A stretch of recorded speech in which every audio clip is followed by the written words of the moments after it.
Germantown Multi-Speciality Hospital, Dr. Mir Jawad Zar Khan, National Award winner, Senior Orthopedic Surgeon and Director of Germantown Multi-Speciality Hospital। इनके साथ most senior and world experience doctor की team आपकी खिदमत में रहेगी। Doctor Wasif Azam, doctor Bharvi Chandori. अस्सलाम वालेकुम नाजरीन, 7H न्यूज सच को रखे आपके आगे। महानकाली पुलिस स्टेशन के एक डीआई यानी कि डिटेक्टिव इंस्पेक्टर और 2 कांस्टेबल समेत 6 लाख रुपए हवाला केस में मुतालबा कर रहे थे और ये गिरफ्तार हो गए हैं और इन्हें सस्पेंड कर दिया गया है।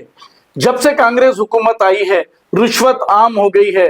मुसलसल एसीबी ऐसे लोगों को पकड़कर सलाखों के पीछे भेज रही है, लेकिन ये कुछ ऐसे ओहदेदार अपनी हरकतों से बाज नहीं आ रहे हैं। हर महकमे में रिश्वत आम हो गई है, खास तौर पर पुलिस महकमे में तो बगैर पैसे दिए के काम नहीं चल रहा है।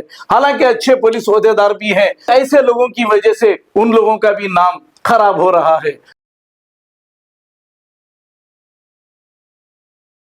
Germantown Multi-Speciality Hospital, Dr. Mir Jawad Zar Khan, National Award winner, Senior Orthopedic Surgeon and Director of Germantown Multi-Speciality Hospital। इनके साथ most senior and world experience doctor की टीम आपकी खिदमत में रहेगी। Doctor Wasif Azam, doctor Bharvi Chandori, senior cardiologist और दीगर specialist doctor की टीम खिदमत अंजाम दे रही है। Robotic surgery, advance cath lab, MRI, operation theatre, ICU, 2D ultrasound and pathology laboratory की 24 घंटे इमरजेंसी सर्विस के साथ अपने तमाम अमराज का मुकम्मल इलाज करवाइए। Germanten multi speciality hospital, opposite to pillar number 150, Attapur, Hyderabad. खबर है शहर की, खबर है गाँव की, खबर है सारी दुनिया की। 7H न्यूज पसंद आए तो लाइक कीजिए, शेयर कीजिए और सब्सक्राइब करना ना भूलें। 7H news.